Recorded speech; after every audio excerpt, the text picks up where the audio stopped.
Clip number 642۔ اس clip میں آپ قرآن پاک کی سورہ حجر کی آیت نمبر 45 سے 50 تک کی تلاوت، ترجمہ اور تفسیر قرآن صراط الجنان سماعت فرمائیں گے۔ بسم اللہ الرحمن الرحیم۔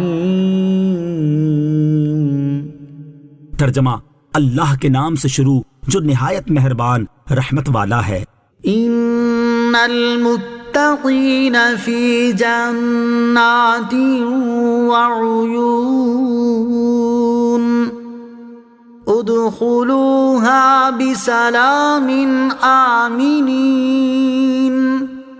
ترجمہ: بے شک متقی لوگ باغوں اور چشموں میں ہوں گے، حکم ہوگا کہ ان میں سلامتی کے ساتھ، امن و امان کے ساتھ داخل ہو جاؤ۔ ان المتقین، بے شک متقی لوگ، اس سے وہ لوگ مراد ہیں جو کفر و شرک سے باز رہے اور ایمان لائے اگرچہ گناہ گار ہوں۔ گناہ گار مومنین کا معاملہ اللہ تعالیٰ کی مشیت پر موقوف ہے، وہ چاہے تو انہیں ایک مدت تک عذاب میں مبتلا کر دے، پھر اپنے حبیب علیہ الصلوۃ والسلام کی شفاعت کے صدقے انہیں معاف فرما دے، اور اگر چاہے تو انہیں عذاب ہی نہ دے۔ ادخلوہا،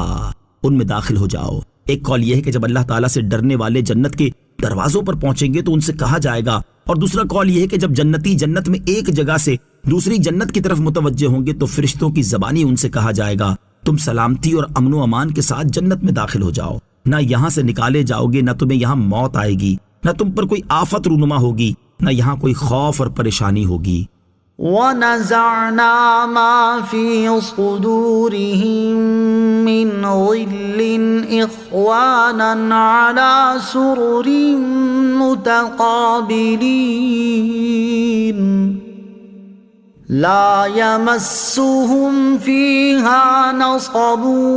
وَمَا هُمْ مِنْهَا بِمُخْرَجِينَ۔ ترجمہ: اور ہم ان کے سینوں میں موجود کینہ کھینچ لیں گے، وہ آپس میں بھائی بھائی ہوں گے، وہ آمنے سامنے تختوں پر بیٹھے ہوں گے، انہیں جنت میں نہ کوئی تکلیف پہنچے گی اور نہ ہی وہ وہاں سے نکالے جائیں گے۔ وَنَزَعْنَا، اور ہم کھینچ لیں گے، یعنی دنیا میں اگر ان ڈرنے والوں میں سے کسی کے دل میں دوسرے کے بارے میں کچھ کینہ ہوگا تو جنت میں داخل ہونے سے پہلے اللہ تعالیٰ اسے ان کے دلوں سے نکال دے گا اور ان کے نفوس کو بغض، حسد، عناد اور عداوت وغیرہ مذموم خصلتوں سے پاک کر دے گا، اور ایک دوسرے کے ساتھ محبت کرنے اور میل جول رکھنے میں اس طرح ہوں گے جیسے سگے بھائی ہوتے ہیں۔ علی سرر متقابلین، آمنے سامنے تختوں پر بیٹھے ہوں گے۔ اس کا ایک تو واضح مفہوم ہے کہ وہ ایک دوسرے کے سامنے جنت میں تختوں پر بیٹھے ہوں گے اور مجلس کا لطف اٹھائیں گے، اور ایک مفہوم یہ بھی بیان کیا گیا ہے کہ جب جنتی ایک جگہ جمع ہو کر ایک دوسرے سے ملاقات کریں گے اور فارغ ہونے کے بعد واپس لوٹنے کا ارادہ کریں گے تو ان میں سے ہر ایک کا تخت اس طرح گھوم جائے گا کہ اس پر سوار جنتی کا چہرہ اپنے ساتھی کے چہرے کے سامنے ہوگا اور اس کی پشت اس کی طرف ہوگی جدھر تخت اسے لے جا رہا ہوگا۔ اس میں انسیت اور تعظیم زیادہ ہے۔ نبئ عبادی انی انا الغفور الرحیم وَأَنَّ عَذَابِي هُوَ الْعَذَابُ الْأَلِيمُ۔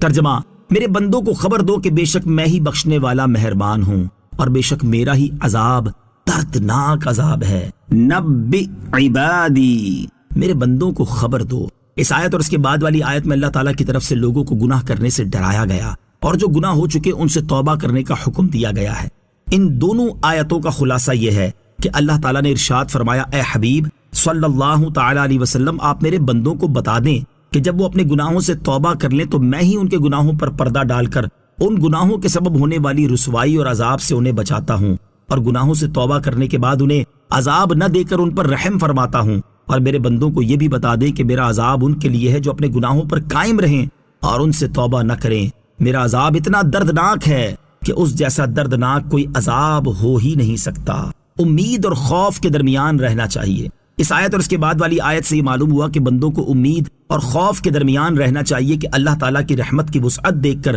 گناہوں پر بے باک ہوں، نہ اللہ تعالیٰ کے عذاب کی شدت دیکھ کر اس کی رحمت سے مایوس ہوں۔ اسی سے متعلق صحیح بخاری میں حضرت ابو ہریرہ رضی اللہ تعالیٰ عنہ سے روایت ہے کہ حضور پر نور علیہ الصلوۃ والسلام نے ارشاد فرمایا، جس روز اللہ تعالیٰ نے رحمت کو پیدا فرمایا تو اس کے 100 حصے کیے اور 99 حصے اپنے پاس رکھ کر ایک حصہ مخلوق کے لیے بھیج دیا۔ اگر کافر بھی یہ جان لے کہ اللہ تعالیٰ کے پاس کتنی رحمت ہے تو وہ بھی جنت سے مایوس نہ ہو، اور اگر مومن یہ جان جائے کہ اس کے پاس کتنا عذاب ہے تو جہنم سے وہ بھی بے خوف نہ ہو۔ اور صحیح مسلم میں حضرت ابو ہریرہ رضی اللہ تعالیٰ عنہ سے روایت ہے، رسول اللہ صلی اللہ تعالیٰ علیہ وسلم نے ارشاد فرمایا، اگر مومن جان لیتا کہ اللہ تعالیٰ کے پاس کتنا عذاب ہے تو کوئی بھی اس کی جنت کی امید نہ رکھتا، اور کافر جان لیتا کہ اللہ تعالیٰ کے پاس کتنی رحمت ہے تو اس کی جنت سے کوئی نا امید نہ ہوتا۔ یہاں امید اور خوف کے درمیان رہنے کی ایک بہترین صورت ملاحظہ ہو۔ چنانچہ حضرت عمر فاروق رضی اللہ تعالیٰ عنہ نے ایک مرتبہ ارشاد فرمایا، اگر آسمان سے کوئی اعلان کرنے والا یہ اعلان کرے کہ اے لوگو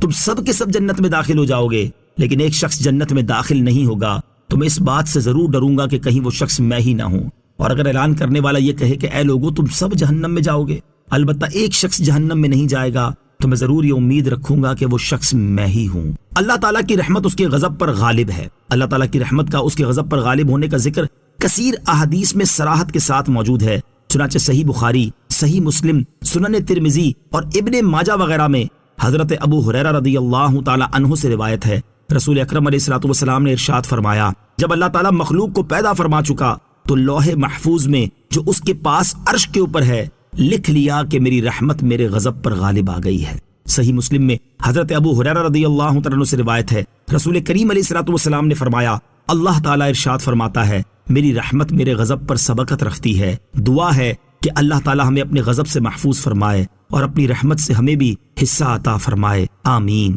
وَأَنَّ عَذَابِي، اور بے شک میرا عذاب۔ یاد رہے کہ جو کفر کی حالت میں مرا وہ تو جہنم کے دردناک عذاب میں ہمیشہ کے لیے مبتلا ہوگا، البتہ جو گناہگار مسلمان اپنے گناہوں سے توبہ کیے بغیر انتقال کر گیا تو اس کا معاملہ اللہ تعالیٰ کی مشیت پر موقوف ہے کہ وہ چاہے تو اسے گناہوں کی سزا دے یا چاہے تو اپنی رحمت سے اس کے تمام گناہ بخش دے اور اسے جنت عطا فرما دے۔